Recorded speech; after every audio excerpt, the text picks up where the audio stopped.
I learned not to argue about stuff too. It Yeah. was just not worth it because this is who he is. Here's who I am. We finally learned that over, 25 years of marriage or so. You're who you are. I'm not going to try and change you. And I'm who I am. And so we'll just negotiate here and figure out what the best thing to do is. Hello, everyone. I'm Emily Drake, and this is Who's Missing. Are you missing a teacher and overall badass in your community? Are you missing an older adult in your community? Someone who's in their 70s or their 80s or their 90s or their hundreds? Well, this is the last episode of season 1. And we have a very special guest on. She's a former teacher. She taught everything but science, most recently in the 7th grade within Chicago Public Schools. And she happens to be my favorite person in the world. She means the world to me too. My mom, Ruth Foley. We talk about the experience of being a woman in the 60s, the 1960s, navigating a marriage and motherhood and losing her husband, my dad, and how that's changed our relationship. And in so many ways, for the better. My mom has, of course, been an enormous positive influence on me, but she's also been that for dozens of other people. And I think you might fall in love with her too. I also just want to take a moment to thank you all for listening and for loving and for sharing this podcast. From the bottom of my heart, this is a labor of love. The first episode I recorded, I was in a completely different mental state than I am today. And I owe all of that to community, many of you are listening. And I've been wanting to do this for, as long as I can remember. And I can't believe I'm lucky enough to experience it in reality. It's because of all of you. So I really encourage you to share our episodes, leave a review, whatever you feel inclined to do, including sending us suggestions for people we should talk to in season 2. We're really looking forward to meeting more people and getting a chance to introduce you to your future mentors, But for now, please enjoy the season finale with my mom, Ruth, and stay tuned for some surprises to come.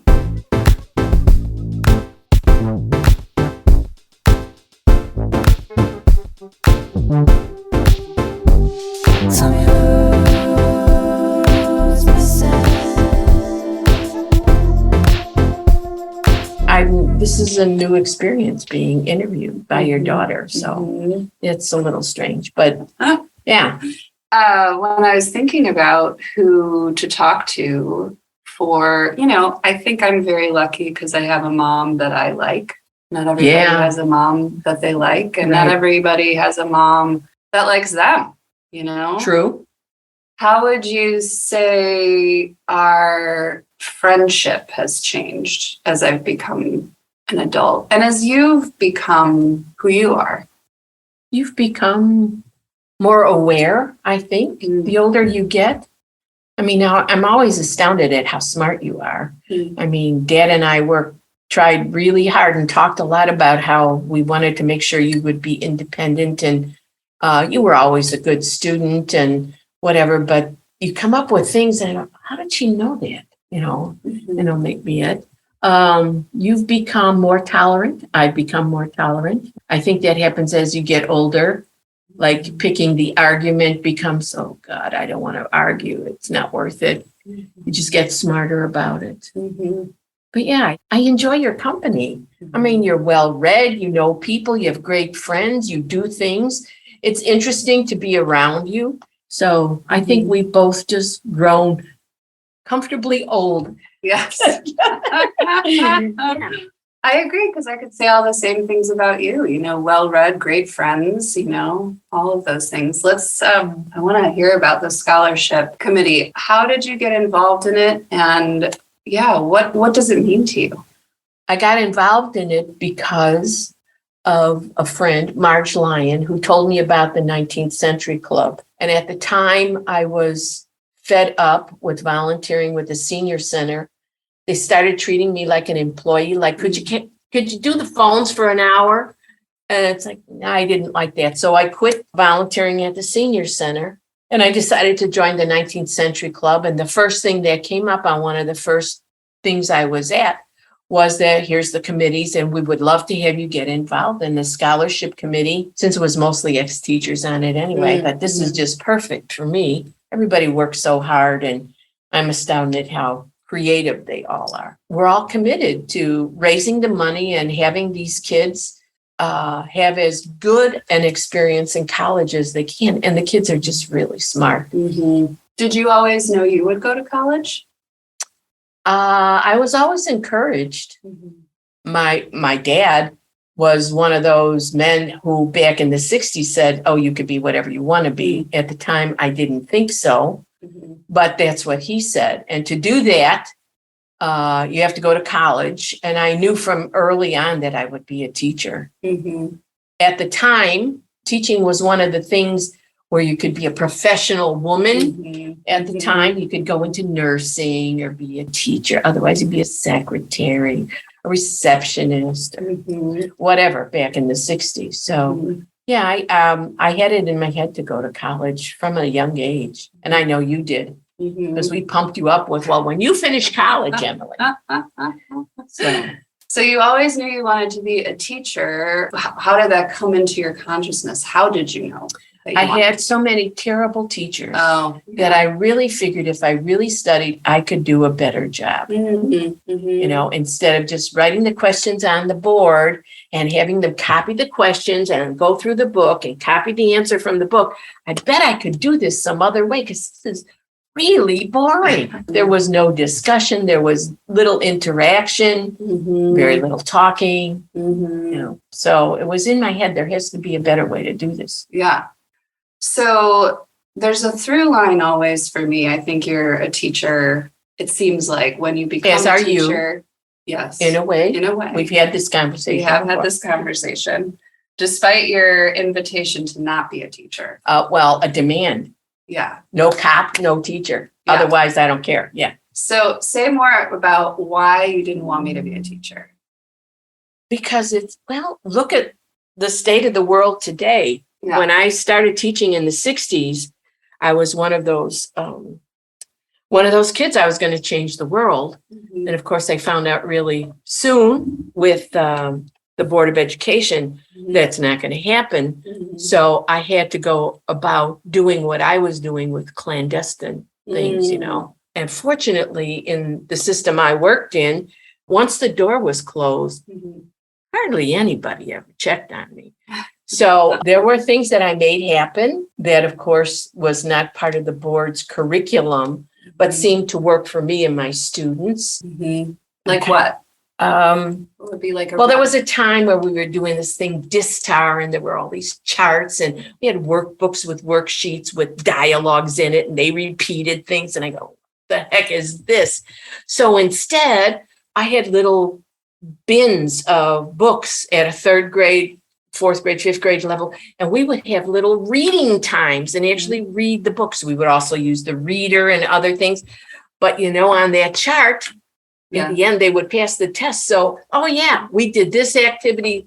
We had the stars in all the right place when anybody came in. Yeah. But I didn't use a lot of the material. Were there any consequences for doing? I never got caught because there were, I always had pretty well-behaved classrooms. I sent few students to the office.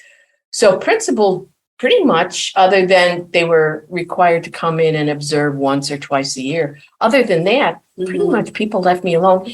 Plus, I worked with fabulous teachers who were wonderful mentors to me with suggestions and help.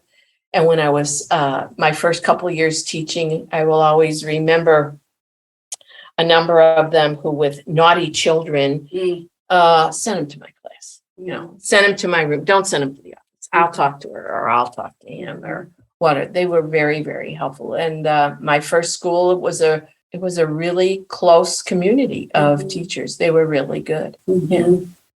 Career-wise, you mentioned that, being a professional woman was something you wanted to be. What did you see amongst your friends? Were they also interested in becoming professional women, or was it a mix? And how was it being a woman? Well, everyone I went to college with made use of their college education. My high school class, about half the girls that I graduated with, which was in 1962 from high school, already had engagement rings. And although many of them, after they had children and raised their kids, went back to school, at the time, it wasn't, not every girl or every young woman aspired going to college, where now, fortunately, that has changed. Like, do the best you can for yourself and deal with the world and figure out, give yourself time to figure out who you are and where you want to go. And things were just not as available. And let's not go back to that. Right. Let's not go back to those times. Right. Because I'll tell you right now, the 50s and 60s were not that great. Yeah. And they weren't that long ago. Yeah, they weren't that long ago. I don't want to do any more no step backs. Yeah. One of the points of this podcast is to help people think about who's missing from their community, however you define that, whether it's like, so a friend you don't have or an expertise you don't have access to. And part of what I always admire about you is you have contemporaries, like you have lots of friends that are sort of your age, but this work with the scholarship committee, is any part of it like wanting to have younger people in your life? And what have you learned from them? Well, I do have younger people because I know about all your friends. True. So although it's not, these are much younger. Right. These are teenagers. And here's the problem with younger people. They're busy all the time. They have no time. It's the continual problem we have at the 19th Century Club. We would like to have a much more diverse membership with younger people. And you know what? They're raising kids. They got a job, full-time family. So I am living with younger people through you. Yeah. Does that resonate for you as a woman who raised a child and worked a full-time job? And was it like that for you? There was just I had no time. I mean, there were many. Well, especially when I was going for my master's degree, it was like house, family. I come from a big family, as did your dad, keeping track of family, have a kid, go to flute lessons, do this and that. Okay, I've got 40 pages I have to read tonight. Oh, I guess I'll get to bed by 1. That was my life for a number of years there. So I easily understand the pressures that are on young women now, because we all know women do almost all the housework. They take care of the kids and their husband comes home tired. So that's kind of how it works. And I think probably still a majority of homes. I think the only salvation is the more that women are working and sons see how hard women work, that hopefully when they get married, they will be able to understand their wife being tired and pitch in without being, honey, could you please vacuum for? I'm not vacuuming for you. Well, I can remember once with your dad, not long after you were born. I forget where I was going, but he happened to use the word babysit with me. I was going somewhere and he says, oh yeah, I can babysit. And I said, you don't babysit. I don't babysit. You parent. We're parents. You're not babysitting. Did you always know you'd get married? Because that was such a big milestone. It isn't anymore a milestone like it was. Right. It was one of those things that was expected. Yeah. That sooner or later you would get married. Yeah. Otherwise you'd be a spinster or an old maid. And those words were still in use. Yeah. At that age. So was it something that you were consciously thinking about, or you just figured it would happen? I figured it would happen. Yeah. Yeah. Yeah.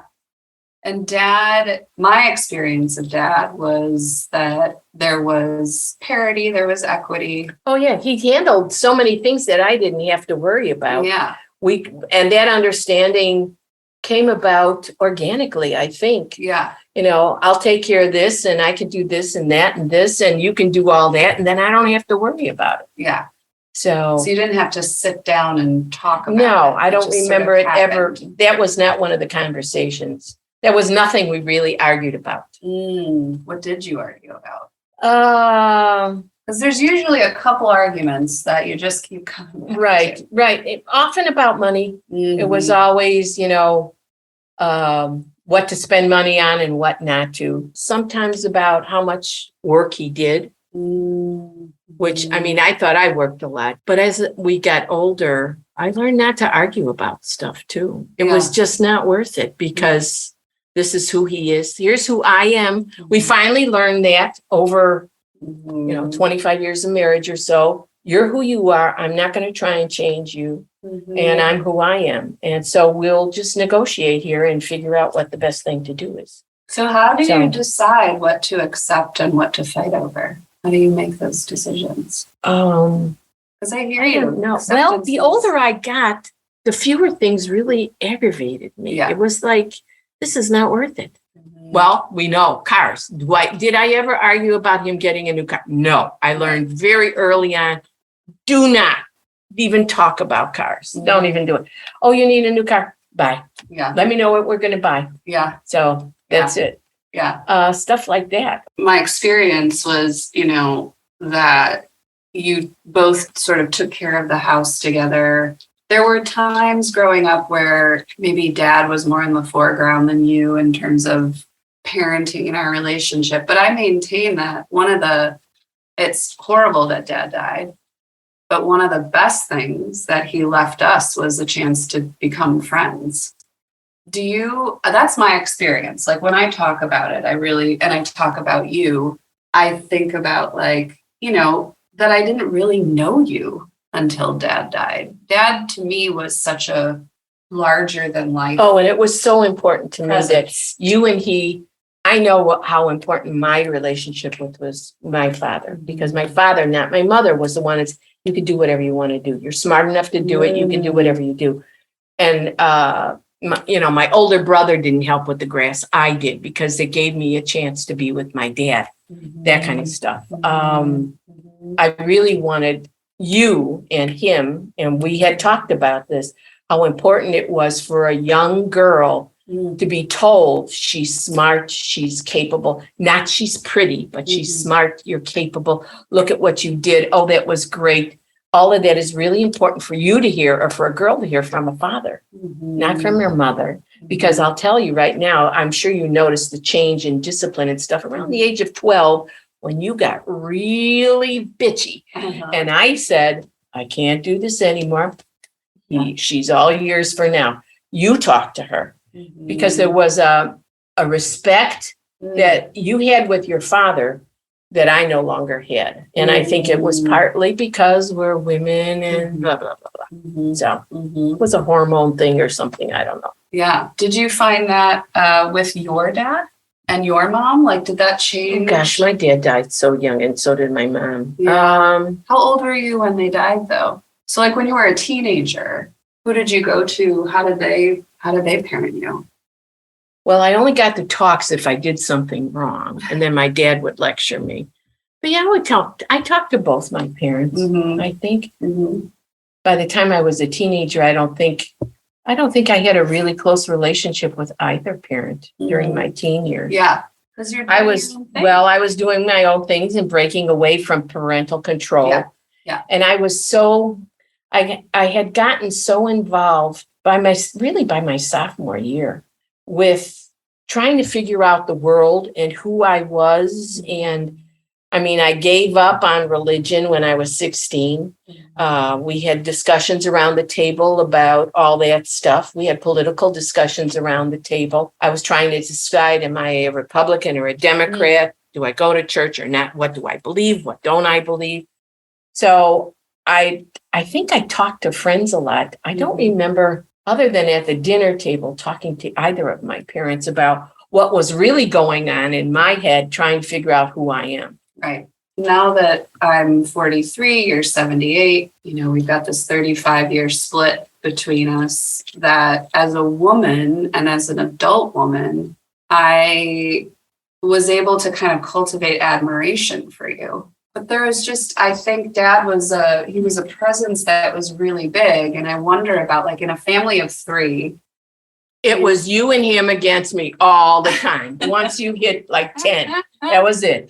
It was the 2 tall ones and me. It was always you. But how did you deal with that? Like that? Oh, Dad and I laughed about it all the time. So it was. Yeah, it was. It was an obvious thing to me that this is just how it's going to go, and I can deal with it. It's not like you guys are really hurting my feelings, and stuff. But that says a lot about who you are, though. I think as I observe, in a family system now, and like how people think and behave and react, it's hard not to take things personally. So that says a lot about you, that you would be, I think, accepting of like, this is how it is and it's for what's best. And like, we can laugh about it versus like, well, what the hell, Yeah. Why isn't it like this for me and her?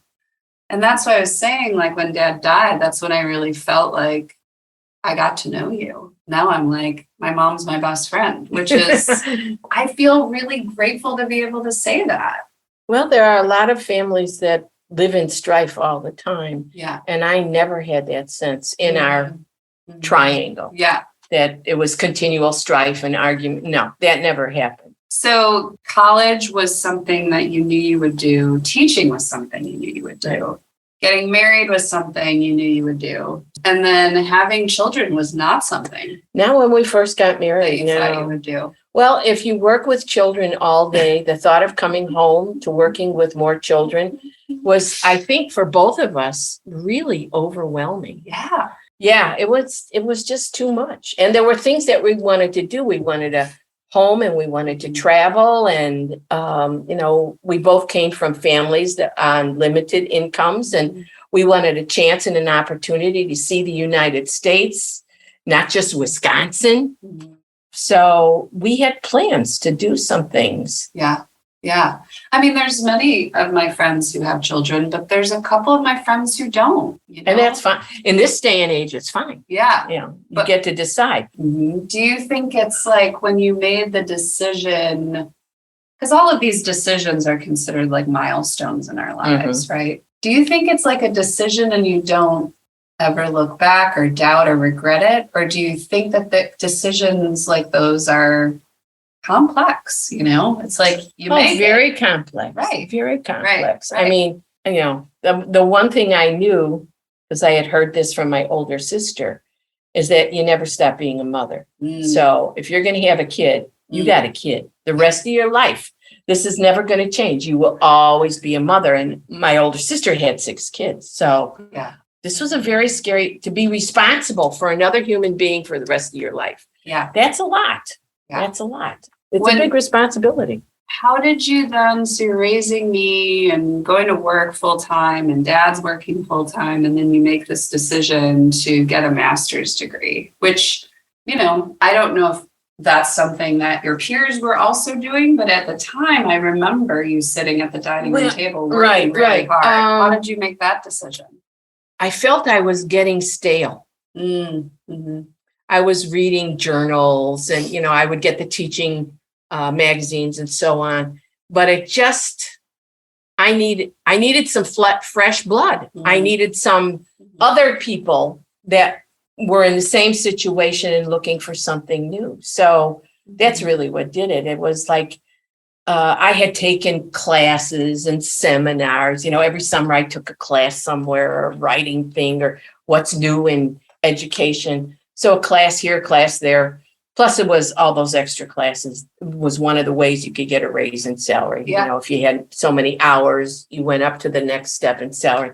But I was really feeling stale. Yeah. The stale idea. I work with a lot of people who are kind of restless, like feeling sort of that's a good word. Restless. Yeah. And the answer for a lot of people when I encounter them is like, I need a new job. What I hear in kind of what you're talking about is it's not so much for you, like I need to change what's happening out here. It's I need to connect with what's going on within me, right? Oh yeah, I still love teaching. I love being with the kids. Yeah. It was, what am I doing to improve myself, to make myself better? At the time I was like 50, not quite 50 years old yet. I needed to change. I was feeling restless. So as a, leader of your own life right now, how do you how do you keep things fresh for yourself? Well, I have a good group of friends. Mm-hmm. I hang out from time to time. Mm-hmm. I have wonderful friends that live in my condo building. We have coffee and hang out, and the scholarship committee is still busy. I love to read. I'm a voracious reader. I read 2 or 3 books at a time. Mm-hmm. I belong to a book club. Mm-hmm. So yeah, I try to stay active, but I'm very comfortable being in my condominium too. Mm-hmm. I live in a lovely neighborhood where I can walk pretty much all the time. So yeah. Recently, because you just had a birthday, I was thinking about how you would say, I never imagined myself at 78. I never did. So what is it like being 78 for you?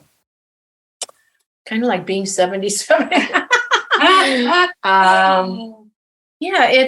I've been actually pretty lucky with my health. Yeah. You have. Thank goodness. Yeah. And I get up every day. I list all the people that I miss in the morning when I wake up, just because I heard somewhere, you keep saying someone's name, they're not really gone, they're still here.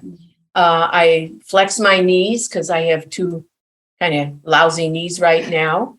And depending on where I'm at on the scale of 1 to 10, I always get out of bed and say, okay, make it a good day.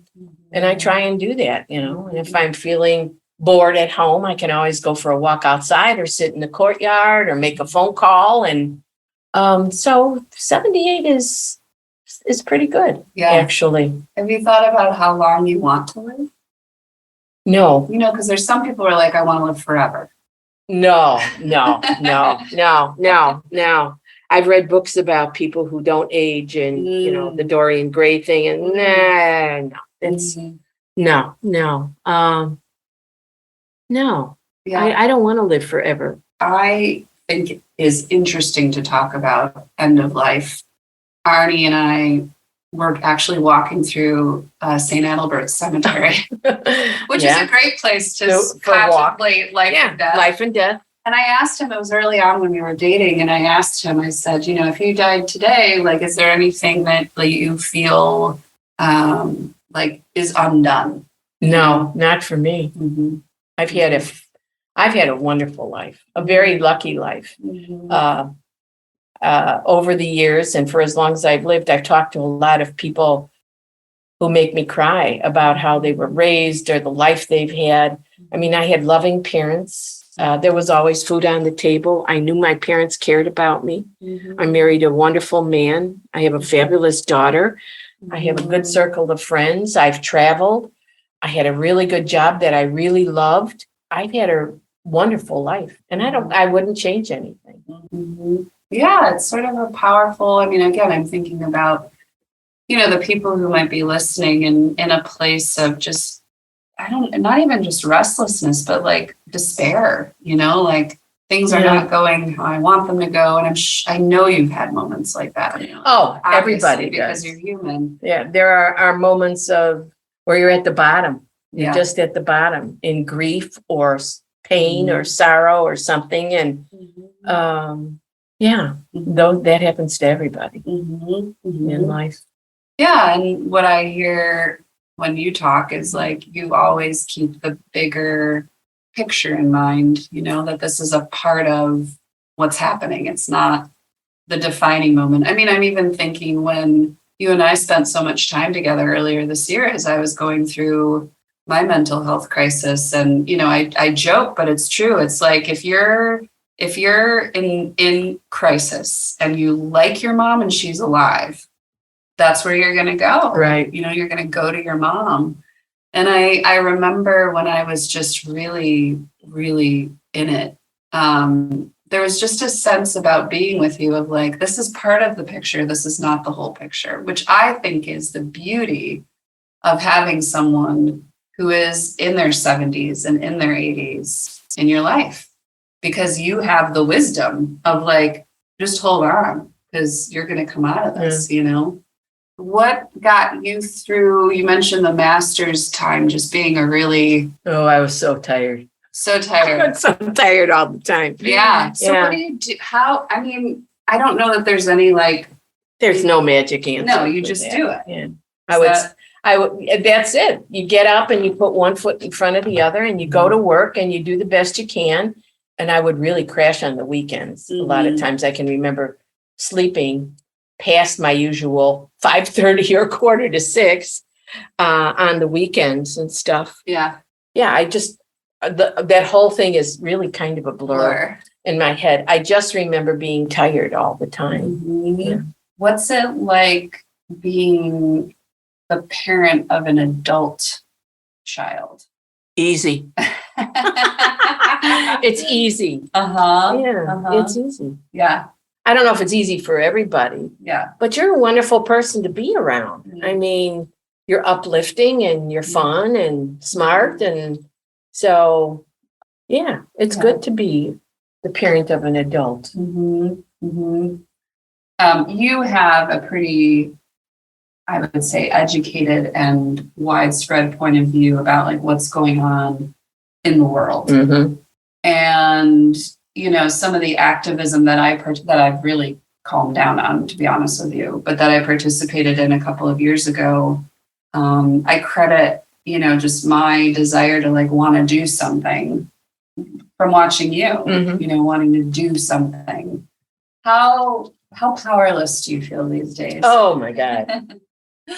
Well, I'm still a member of the League of Women Voters. I still write letters. Yeah, this is a very hard time. I mean, between climate change, politics in the United States, war in Ukraine, Russia being crazy, there is so much to worry about and be afraid of.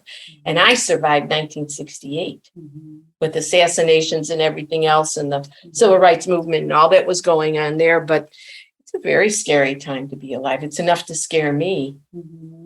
Are you worried about anything for yourself? I mean, no. You feel good. I feel good about where I live. I feel good about my friends. I think we'll be okay. But the rest of the country and democracy in this country, that's a real worry. Rights are being taken away. You know, one that I carried a placard for. Yeah. Which really upsets me. Yeah. There's no ERA amendment. We have people who want to go back in time to the good old days, which were really not good. So the thing that popped into mind was technology. Oh, God. Do we have to talk about it? I hate technology. Can you tell? So here's who I know you to be. Courageous, renegade, outspoken, smart. What is it about technology that makes it scary to you, do you think? I don't know that it's scary. I know how addicted I could be to, because I see people who are addicted to devices, who can't live without them, who are continually scrolling. I've talked to you about mothers walking their kids down the street on the phone instead of dealing with their children. I know how addictive I can be to doing something. And this is just the thing that would be hours, because I'd gotten lost. You know how they have those clicks, you click here and you go on to the links and stuff. I have been known to get lost for 3 hours on the computer. And I just went in looking for some real information because I read something. I didn't understand what the word was. And I'm going to just find out what this is. And all of a sudden it's 4:00. What happened to the afternoon? So now I just don't want to, the bare minimum. I loved my old flip phone. It was just enough. I could make a call if I needed it. I like reading things on the net, but so it's self-preservation. I think for my, because otherwise, instead of reading a book or going for a walk, I'd be on the computer. It's all about sort of choosing like your hard. choosing like, what's the thing I want to be challenged by? Because you can't do it all. And I don't know if there's anything you're choosing right now that feels particularly hard. It sounds like you are in a place of contentment and maybe like daily anxieties, Oh, yeah, the But, usual stuff. yeah, but that, and I think a lot of us aspire to that. So part of what I feel like, Are you saying I'm in nirvana here? yeah, you're transcendent. I'm transcendent You're now. Okay. self-actualized. Wow. Yeah. I didn't realize that. When you think about, well, do you think about the future? I mean, do you think about who you want to be at your table in your life, who might be missing from your community, who you'd like to get to know? Well, that's another good thing about the club, because there's Yeah. always new people coming Yeah. in and new members. And one thing that I've been doing for the last 5 years is I very seldom sit at the same table. I always try and sit down. I try to get in at the beginning and sit at a table where I haven't, so I can talk to new members.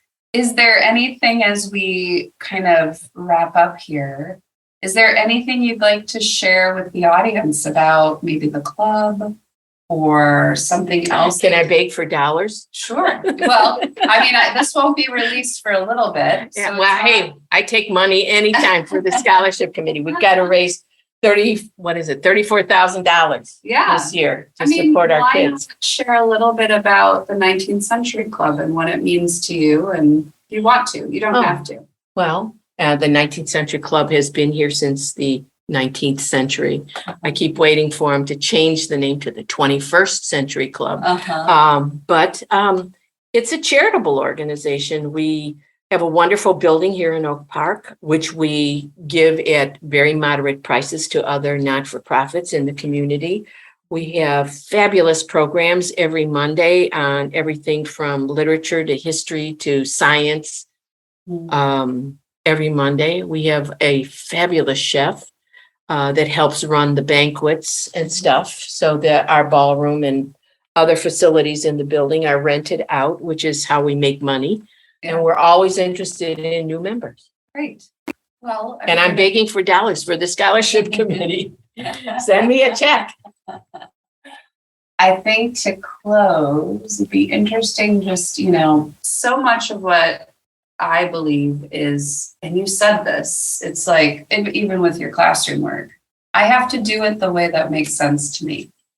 I can't do it the way that the Board of Education, or, if we're talking about a private company, like the leadership team or the CEO. I just would love to hear, like, why is that important to do it the way that works for you? And isn't that courageous to do it that way? It may be courageous, but it's a lot of the things I decided to do, I did them because, number one, I really thought they would work. Mm-hmm. And number two, it was an easier way for me to do it. Mm-hmm. Although I always worked hard, if there was an easier way to do it and I thought it was a better way to do it, that's the way I was going to do it. And I always like to have new things to bring in to the class. Yeah. So I sort of hear, like, don't wait for permission, ask for forgiveness if you need to. Exactly. Okay. And that's, when the principal would find out what I was doing and saw the test scores, right, it was like, well, it must be working. Right. So, okay. Yeah. Continue. Because those test scores were the important part, of course, which is another flaw with the educational system in this country, but let's not talk about that. Right.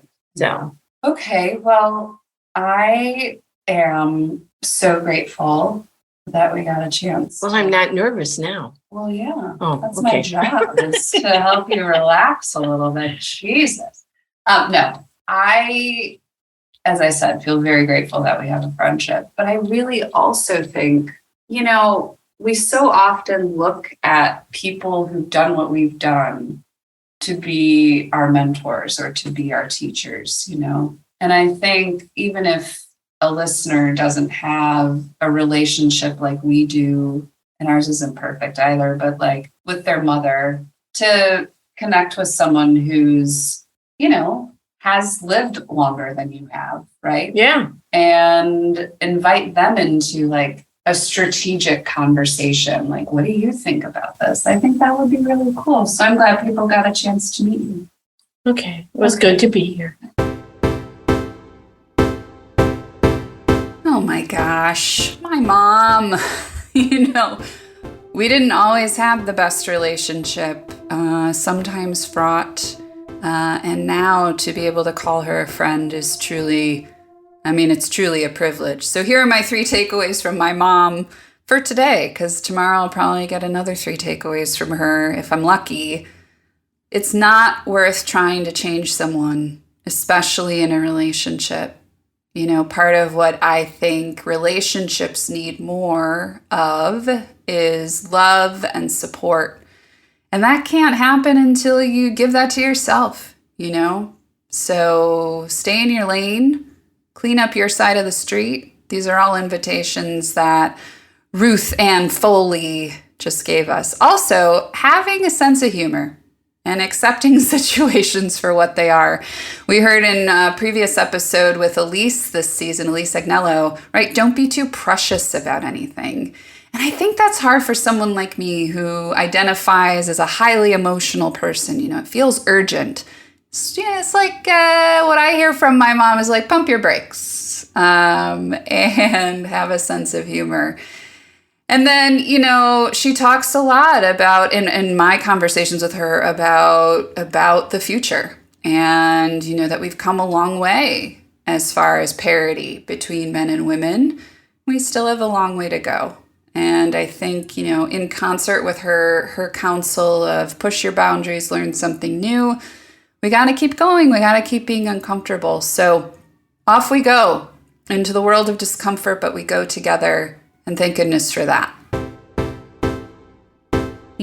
Growing up in my house, what was going on in the world and how I and my parents had a role in it was something we talked about. And I feel really grateful to have had that exposure early on to how important it is to take active participation in government. So it feels right to share, if you're not involved with the League of Women Voters and the League of Women Voters in Illinois, specifically for where we're recording from, I encourage you to check it out. If you are one of those people like me who struggles with how to get involved and would really like to be invited to things, but has a harder time creating things to do, the League of Women Voters really encourages women to increase their understanding on public policy issues and influence public policy, because we know that's where the change happens, at the policy level. And then you, me, and the people we walk with are responsible for holding our elected officials accountable for the policies in place or the policies we want to change. So I encourage you to check out the League of Women Voters of Illinois at lwvil.org. That's lwvil.org. And get on board with their mission of empowering voters and defending democracy. Let's go.